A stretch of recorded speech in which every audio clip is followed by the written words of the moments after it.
जान जो है ना।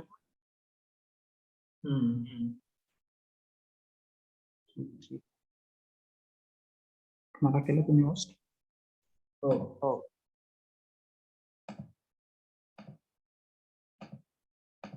भरपूर मुलं आले तर सर बिलकुल एक एक सेकंदाला जॉईन करत होतो मी मुलांना, त्याच्यामुळे ते राहून गेलं. सॉरी.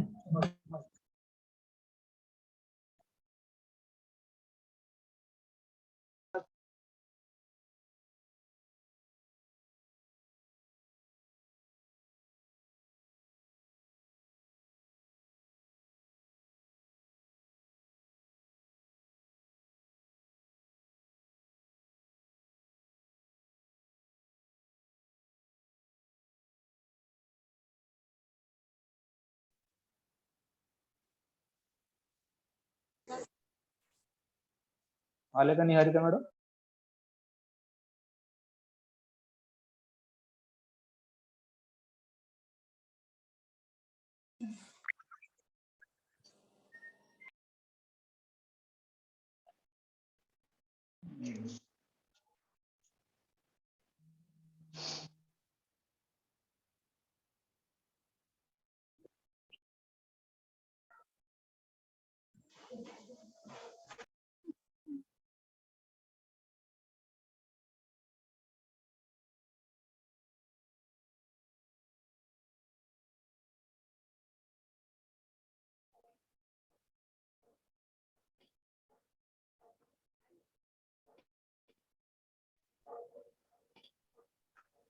झालं का मॅडम जेवण? करत असतील ते, नेटचा प्रॉब्लेम असेल त्यांच्याकडे.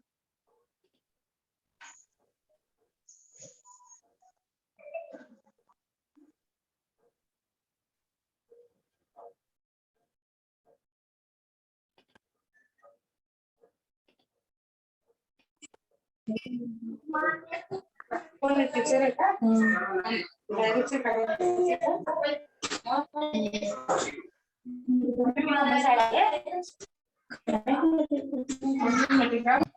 केलं मी. केलं.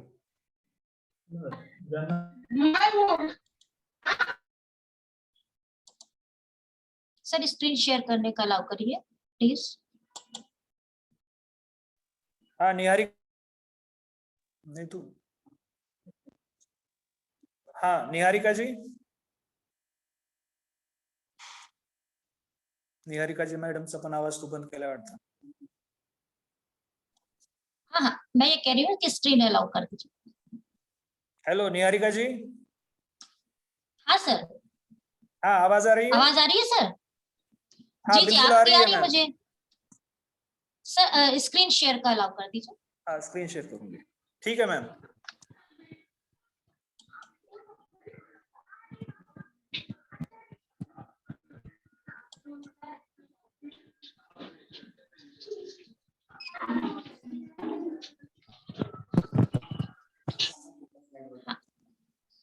हाँ निहारिका सर जी, आप मुझे अलाउ कर दीजिए प्लीज। को होस्ट कर देना।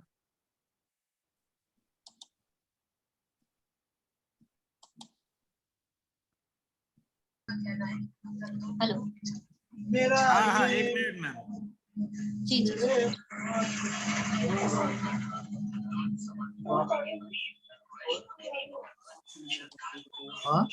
चला तू एक्सपांड करना।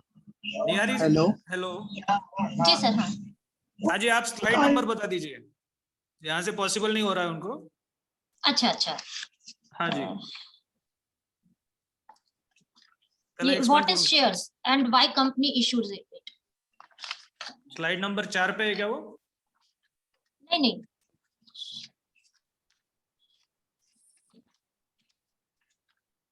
10 पेज 10 का क्या? नेक्स्ट। हाँ हाँ निहारिका जी यही नेक्स्ट। है? नहीं नेक्स्ट जी नेक्स्ट जी नेक्स्ट जी नेक्स्ट नेक्स्ट। जी। हाँ या तो जी। हम बात कर रहे थे कि शेयर्स क्या होते हैं और एक कंपनी से इशू क्यों करती है। तो इसके संदर्भ में मैं आप लोगों को ये बता रही थी कि जब भी कोई कंपनी बनती है तो वो कंपनी जो है, एक तो कंपनी एक्ट के तहत 1956 में उसको रजिस्टर्ड होना पड़ता है, और जो भी कंपनी होती है वो एक लीगल एंटिटी होती है, और पर्सन और एंटिटी ये दोनों अलग अलग होते हैं, सेपरेट होते हैं।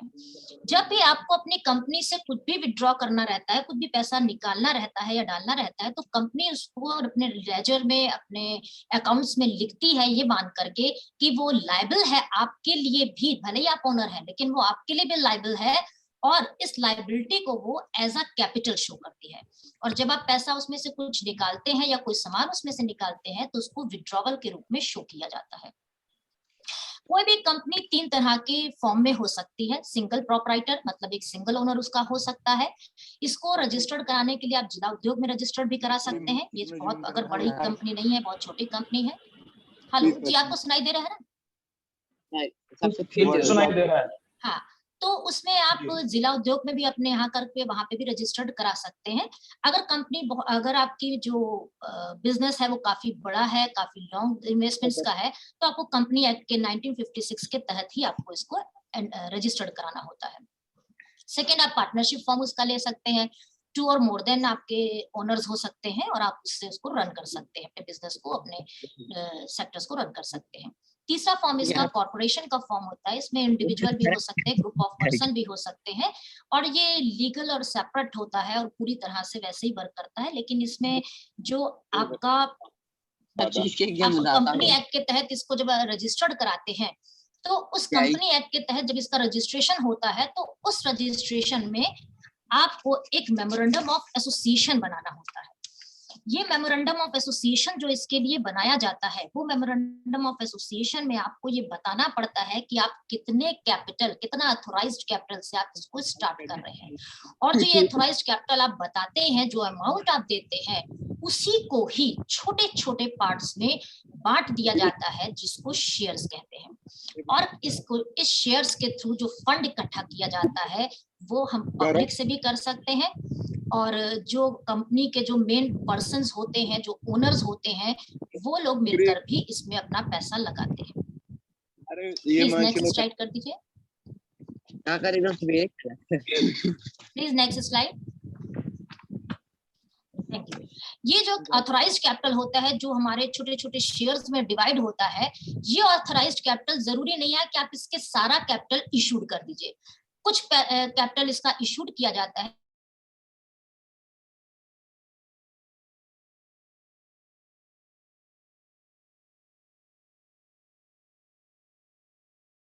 मैम आवाज नहीं आ रही।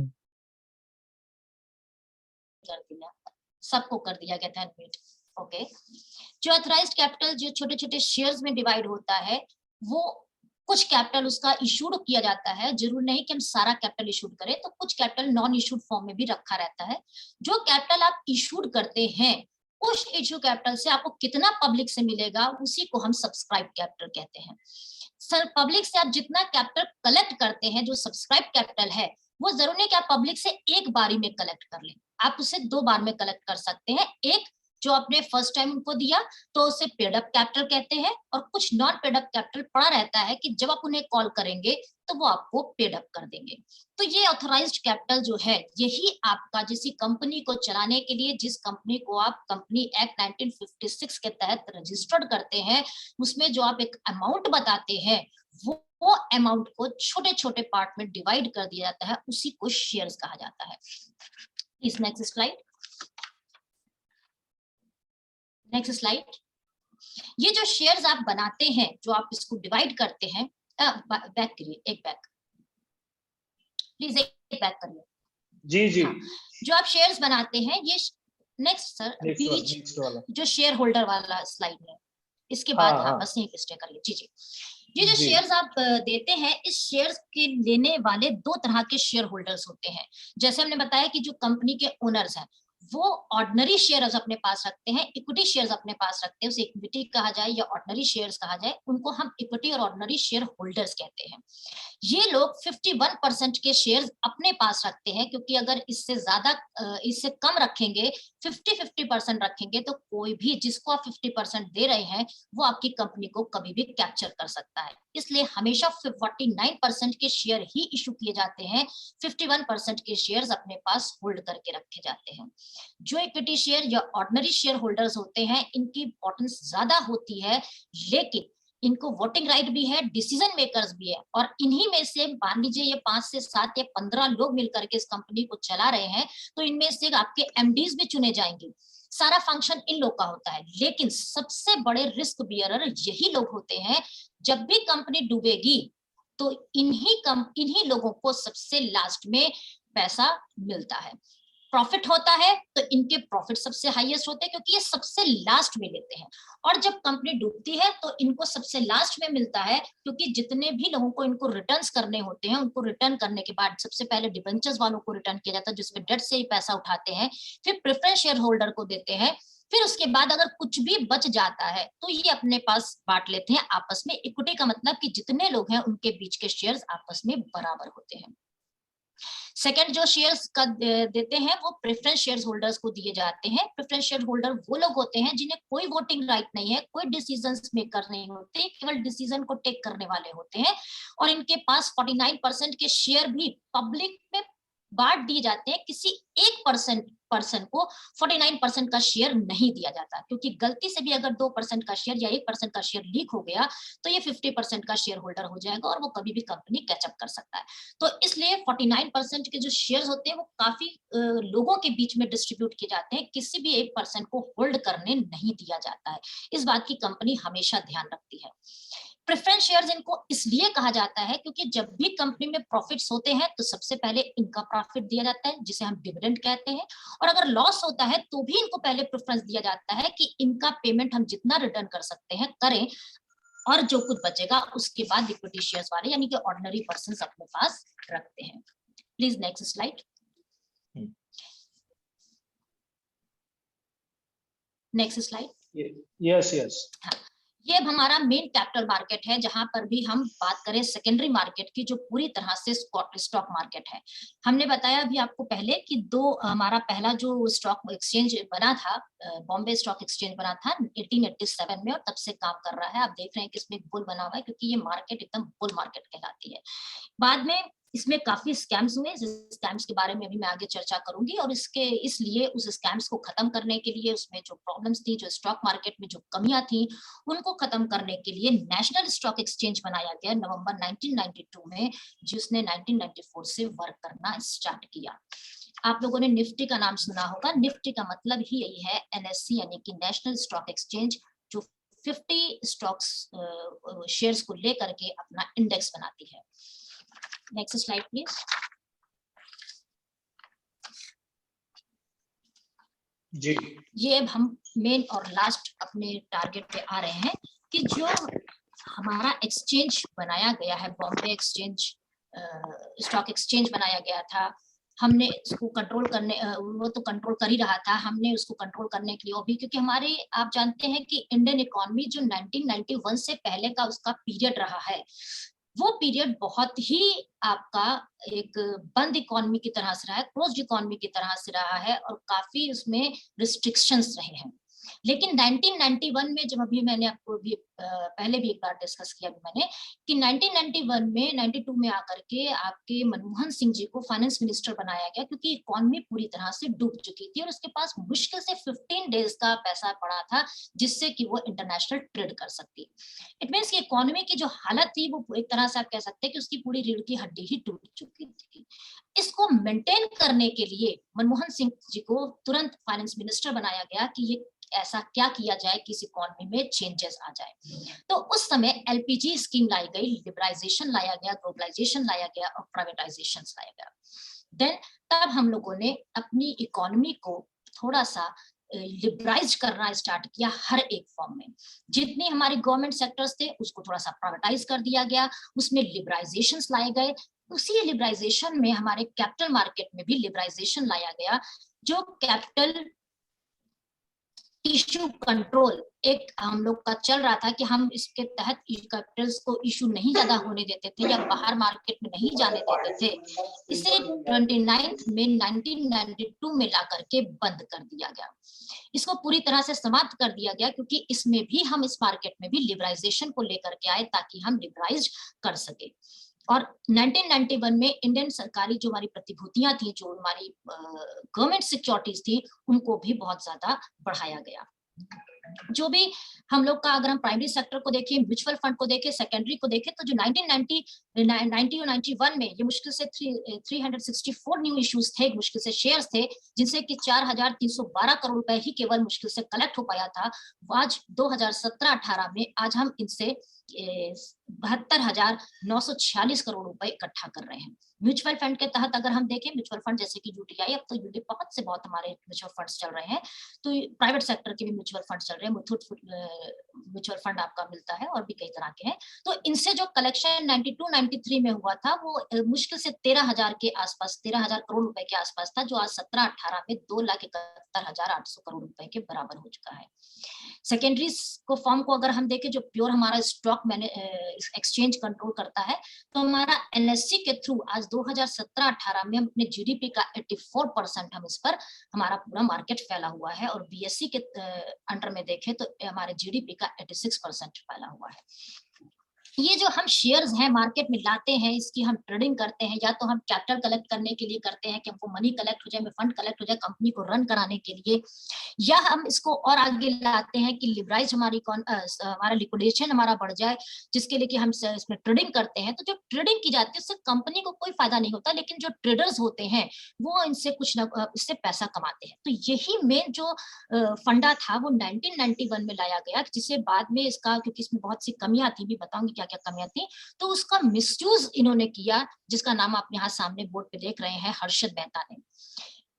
इस हर्षद मेहता जी ने अपना 1992 में इन्होंने खूब लोगों को मोटिवेट किया कि वो स्टॉक मार्केट में पैसा लगाए, और वो सजेस्ट करते थे कि वो किस में पैसा लगाए, और इनका सजेशन से लोगों ने इस बार, मतलब एक इंडियन इकोनॉमी का जो एक टर्निंग पॉइंट था कैपिटल मार्केट में, स्टॉक एक्सचेंज में, वो 1991 से मेनली स्टार्ट हुआ। लोगों ने बहुत ज्यादा पैसा अपना इस पर भरोसा किया, इस पर बिलीव किया कि हम इससे पैसा कमा सकते हैं, तो इन्होंने इस पर बहुत ज्यादा पैसा लगाया। और हर्षद मेहता एक मीडिएटर थे, एक क्या कहते हैं, ब्रोकर्स थे, जो ये सजेस्ट करते थे कि किस पर पैसा लगाया जाना चाहिए। आप इसके लिए एक पिक्चर देख सकते हैं, मैं कोई एडवर्टाइज नहीं कर रही हूँ, लेकिन अगर आप देखिए, या इस पर कई सीरियल्स बनाए गए हैं, आप उसे देखिए।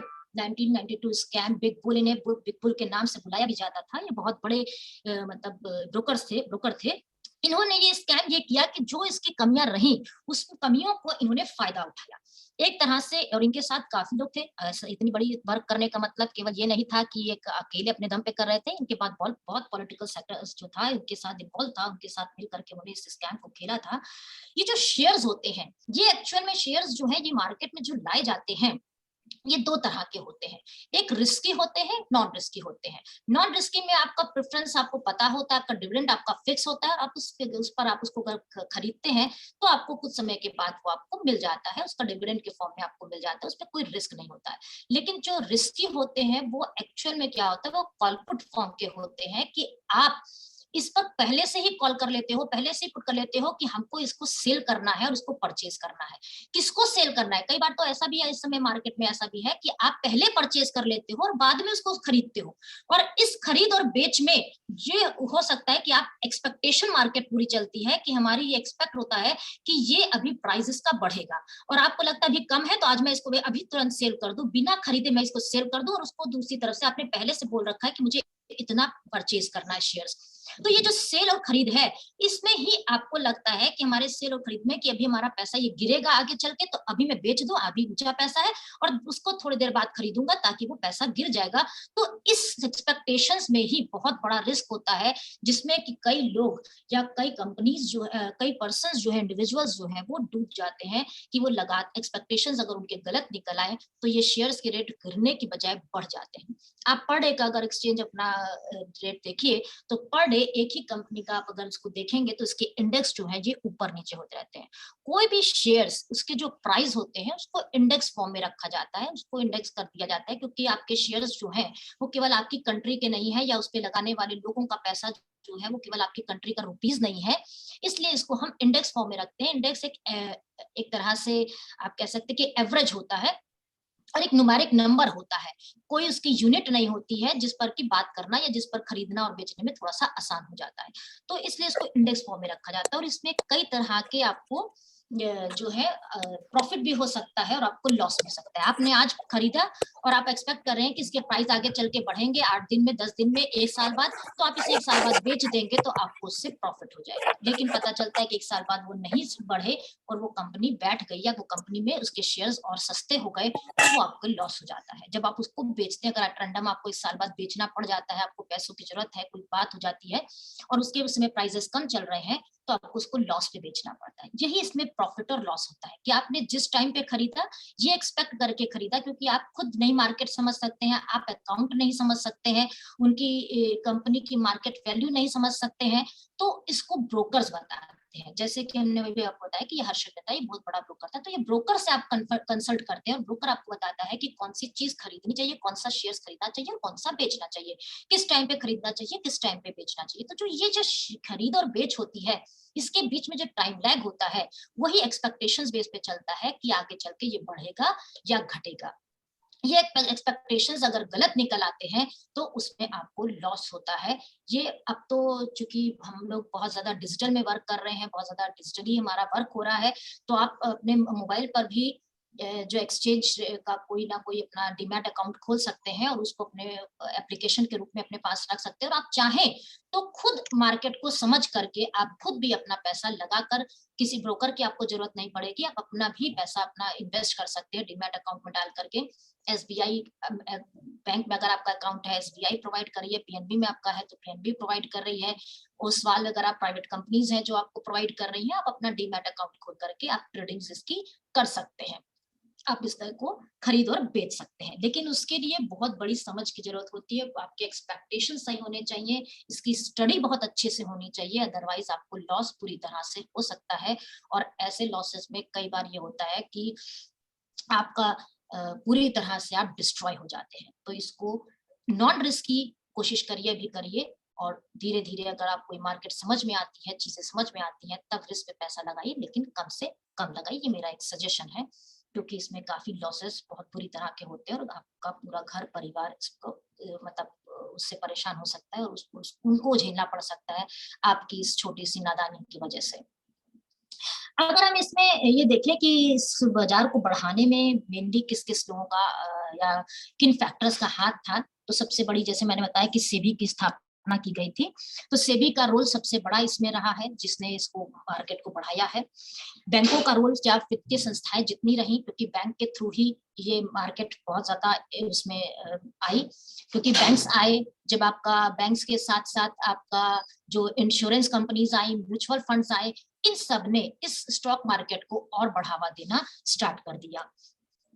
धीरे धीरे, जो मैंने बताया कि 91 में हर्षद मेहता ने लोगों को इतना मोटिवेट कर दिया था कि इसको मतलब इतना बिलीव इसमें ला दिया था कि अगर आप इसमें पैसा लगाते हैं तो आप बहुत कमा सकते हैं। मिडिल क्लास कंपनी के लिए, मिडिल क्लास फैमिली के लिए, सॉरी, ये बहुत अच्छा एक वे हो गया था कि वो अपनी जो रिक्वायरमेंट्स हैं उसको पूरा कर सकती थी, इस पे पैसा लगाती थी और उनको रिटर्न्स मिल जाते थे बढ़िया से।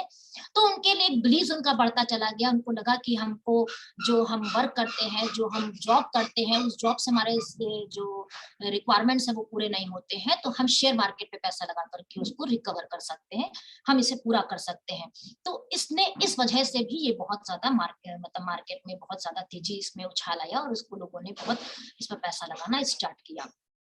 निवेश अवसरों भी इसमें बहुत ज्यादा लोगों ने जब जानकारी देने शुरू की, जो ब्रोकर्स इसमें आए, ब्रोकर्स ने इसके बारे में जो बताना शुरू किया कि आप किसमें पैसा लगाएं, जब आपको एक वे मिल गया, तो इस वजह से भी इसको बहुत ज्यादा, इसके जो रिजल्ट्स थे मतलब बढ़ते चले गए और इसका जो ग्रोथ है वो बहुत तेजी से बढ़ती चली गई।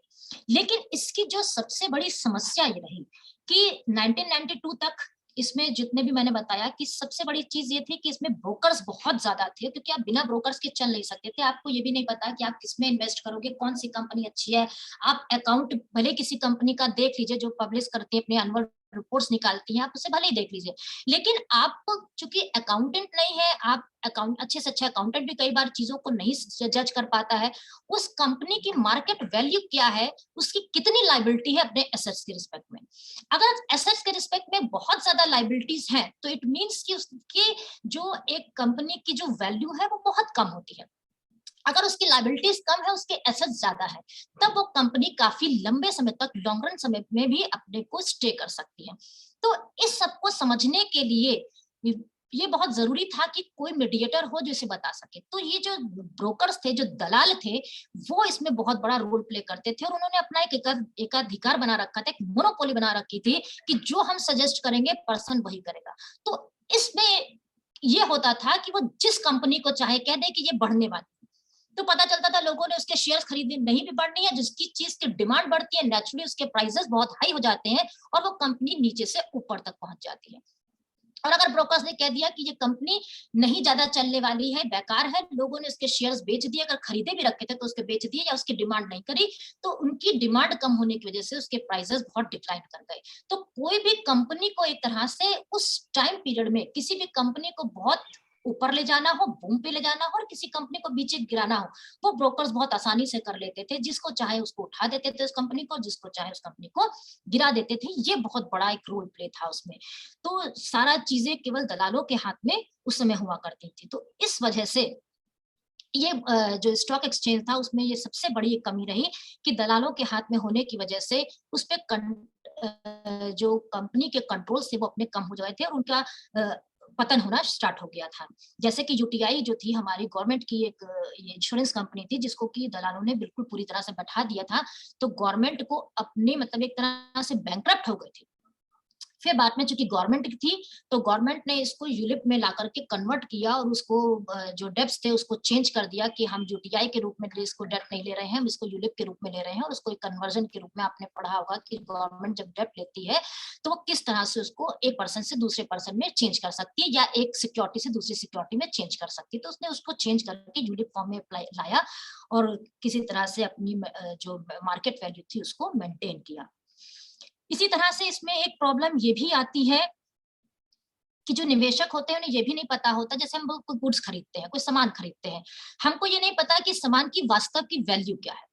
हमको जिसमें मिलता है हमें लगता है कि शायद हमने सही चीज पे खरीदा है, सही प्राइस पे खरीदा है। आप इसमें ऐड भी देख रहे हैं, एक लड़का कहता है कि देखो मैंने इस शर्ट को कितना कम करा करके मैंने ये खरीदा 450 पे, तो दूसरा कहता है कि ये इसकी वैल्यू तो मीशो पे देख लो 450 ही है, तुम्हें ही इसको मतलब गलत जगह से खरीदा था। तो वही चीज यहाँ पे भी है कि कोई ये निवेशक ये नहीं जान पाता है कि वास्तव में शेयर्स की वैल्यूज क्या है। तो जो ये शेयर्स की वैल्यूज होती है, जब आपको ये मार्केट में यही नहीं पता है तो आपको लगता है कि आपने जिस प्राइस पे खरीदा है आप सही हो, लेकिन आप नहीं जान सकते कि उसके सस्ते भी थे या उससे महंगे भी थे। तो आप इन चीजों को नहीं समझ पाते कि एक्चुअल में आप प्रॉफिट में रहे या लॉस में रहे। ये प्रॉफिट और लॉस आपको तब पता चलता है जब आप उसको सेल करते हो। अगर आपने उसको परचेज प्राइस से ज्यादा पे बेचा तो आपकी प्रॉफिट्स हो जाते हैं, और परचेज प्राइस से आपने कम पे बेचा तो आपकी लॉस हो जाते हैं।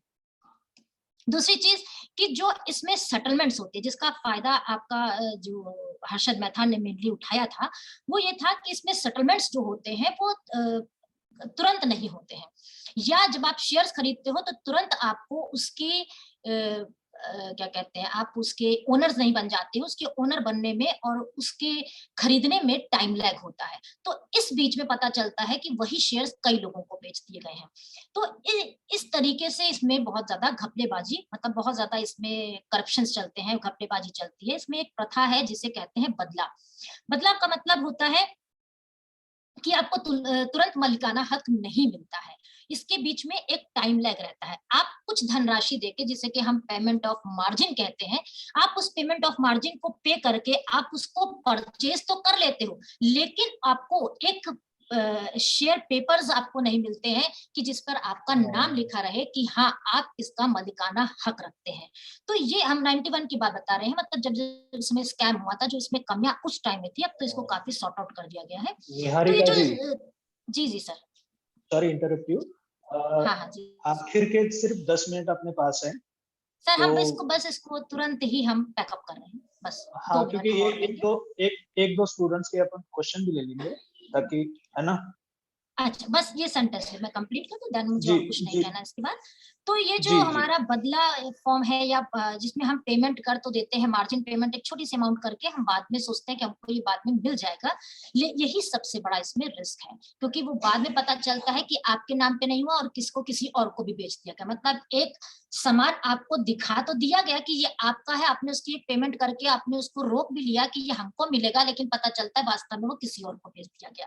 तो इस तरह की चीजें थी, जिसको कि 1996 में लाकर 1993 में बंद भी किया गवर्नमेंट ने, लेकिन 1996 में इस पर दबाव डाला गया और ब्रोकर्स का, उसको फिर से ऑन किया गया, पर इस समय 2001 से इसको पूरी तरह से समाप्त कर दिया गया है। Thanks a lot sir.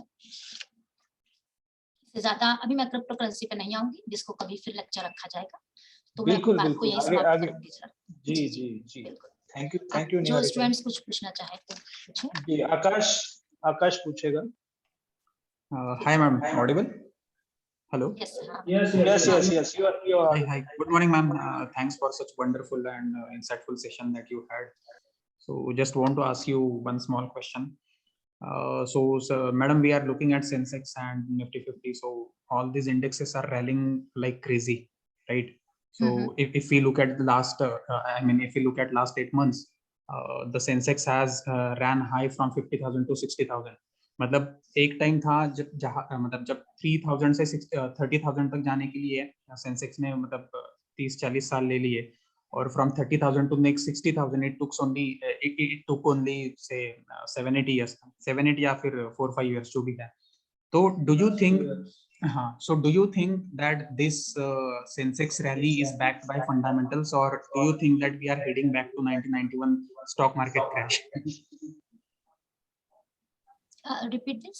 Madam मैंने ये पूछा 1992 लास्ट सेंटेंस 1992 में जैसे मार्केट क्रैश हुआ था, do you think that we are heading back to the 1992 market crash? क्योंकि मैडम 3-4 साल में 30,000 से 60,000 चला गया सेंसेक्स।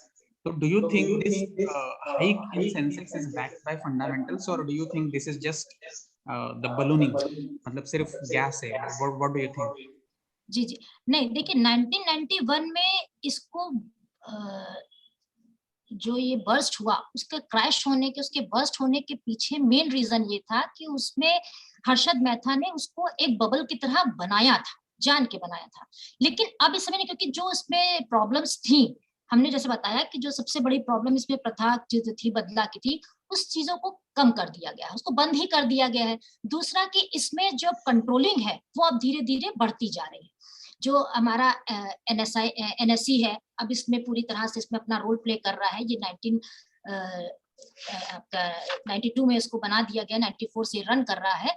तो इसके अब जो इसमें वर्क हो रहे हैं, अब ये जो बूमिंग इसमें आ रही है, वो बूमिंग आने का मोस्टली इसका वे है कि इसमें ट्रेडिंग्स जो चल रहे हैं वो उसके कारण हो रहा है। ये बबल्स नहीं, वैसे तो इसमें देखिए प्रॉब्लम्स स्टॉक मार्केट में हमेशा बनी रहेगी, क्योंकि रिस्की है, तो रिस्क के कारण आपकी ये हमेशा इसमें बना रहेगा। लेकिन जो ये इधर 7-8 सालों में जो इसमें एकदम से उछाल आया है, उसका कोई रीजन बेस ये नहीं है कि इसमें किसी एक फैक्टर को या किसी एक कंपनी को हम बहुत ज्यादा हाईलाइट कर रहे हैं, या इसमें जो कमियां थी हम उसको उछाल रहे हैं। यहाँ पे वो चीजें नहीं हो रही। यहाँ पर ये मार्केट अपनी डिमांड और सप्लाई के कारण बढ़ रही है, ये अपनी ट्रेडिंग के कारण बढ़ रही है।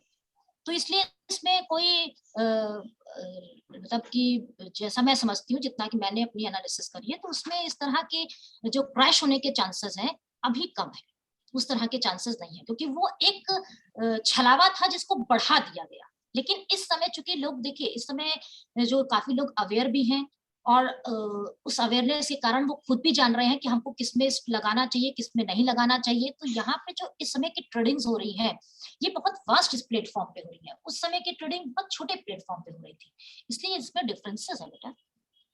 जी, thank you, madam. This really helped. Actually, because of COVID, the economy was falling down. while the market was Mhm. going up, इसलिए मैंने ये question पूछा था, but your answer really helped me a lot to understand the basics. Thank you, madam. लेकिन हम फिर भी कहेंगे कि अगर आप लोग अभी जिस लेवल पर हैं, अगर आपके परिवार वाले या आप अगर पैसा लगाते हैं इसमें, तो हमेशा कोशिश ये करिए कि जिस पे लो रिस्क है आप उस पे लगाइए, हाई रिस्क वाले पे मत लगाइए, क्योंकि हाई रिस्क का मतलब वो होता है कि हम तुरंत आज परचेज करें और आज हम ही इसको सेल कर दें, तो आपके एक्सपेक्टेशंस उसमें काफी, मतलब आप इसको करेंगे तो नेचुरली मार्केट तो उछलती ही रहेगी, ये मार्केट का उछाल तो बनता ही रहेगा, है ना। तो जितने लो रिस्क की काम करेंगे उसमें आपके भले प्रॉफिट कम होंगे, क्योंकि रिस्क, हाई रिस्क मतलब हाई प्रॉफिट, लो रिस्क मतलब लो प्रॉफिट। तो आप अभी छोटे छोटे स्टेजेस पे चलना स्टार्ट करें, और ये केवल आपके लिए नहीं, मैं तो गवर्नमेंट को भी कहूंगी कि अभी जो इस तरह के काम है, जो भी इन्वेस्टमेंट्स हैं, जितने भी इन्वेस्टर्स हैं, कम से कम मिडिल क्लास फैमिलीज जितनी भी हैं, अगर वो इस पे पैसा लगाती है तो वो सिक्योर फॉर्म में लगाए, नॉन सिक्योर फॉर्म में ना लगाए। जी Yes, ma'am. Next. Yeah, thank you. Asha wind up करून घेऊ.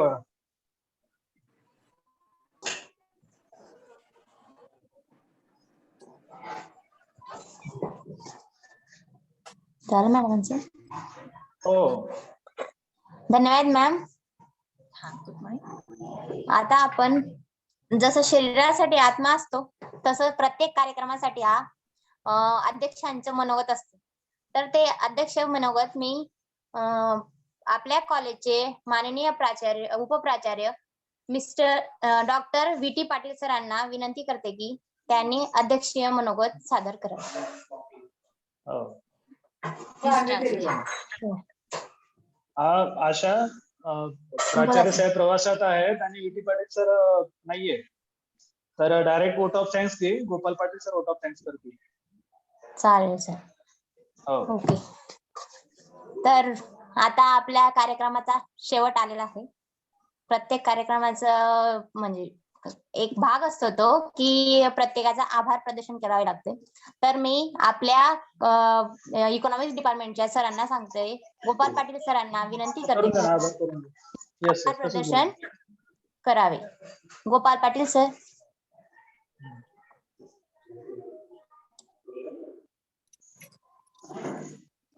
आवाज येतो गोपाल का सर. त्यांचा? गोपाल पाटील सर तुमचा आवाज येत नाहीये. तिथून करून घे. हॅलो. हा, आला ठीक आहे. Welcome ma'am. Welcome sir. आजच्या स्पेशल शनिवारसाठी स्पेशल गेस्ट म्हणून उपलब्ध झालेले माननीय प्राध्यापिका PG कॉलेजचे प्रतापगडचे, प्रयागराज UPचे डिपार्टमेंट ऑफ इकॉनॉमिक्सचे असिस्टंट प्रोफेसर प्राध्यापक डॉक्टर निहारिका श्रीवास्तव मॅडमांनी आपल्याला अतिशय सोप्या भाषेमध्ये बाजार काय असतो ते त्यांनी आपल्याला समजून सांगितलं. त्याच्यामध्ये रोल कोणाचा महत्वाचा असतो, त्याच्यामध्ये ब्रोकर कशा पद्धतीने शेअर मार्केटमध्ये फसवणूक करतात आणि आपण कशा पद्धतीने मिडल फॅमिलीचे असल्यामुळे आपण कशा पद्धतीने त्याच्यामध्ये अटकतो, या सगळ्या गोष्टींचा उहापोह मॅडमांनी अतिशय सोप्या भाषेमध्ये आपल्याला करून दिलेला आहे. मॅडमच्या विषय होता इंडियन इकॉनॉमिक्स सनराइव्ह, म्हणजे भारतीय अर्थव्यवस्थेचे परिदृश्य. पण मॅडमने त्याच्यामधला विषय घेतलेला होता की शेअर बाजार. शेअर बाजाराविषयी आमच्या विद्यार्थ्यांना मॅडम निश्चितच तुमच्या या लेक्चरच्या, गेस्ट लेक्चरचा निश्चितच फायदा होईल अशी मी आशा बाळगतो. आणि परत अजून काही झालं तर सर मॅडम अजून काही वेळा आपल्याला अधूनमधून आपल्याला गेस्ट लेक्चर म्हणून उपलब्ध होतील अशी आशा मी बाळगतो. आणि त्यानंतर ऑनलाईन लेक्चर साठी मॅडमांनी केलेल्या शेअर बाजारावर निश्चितच पुढच्या भावी काळामध्ये शेअर्स कशा पद्धतीचे आपण घ्यायचे आणि फसवणूक कशा पद्धती होती याची निश्चितच आमचे प्राध्यापक वर्ग असेल किंवा विद्यार्थी असतील हे निश्चितच त्याच्यावर विचार करतील.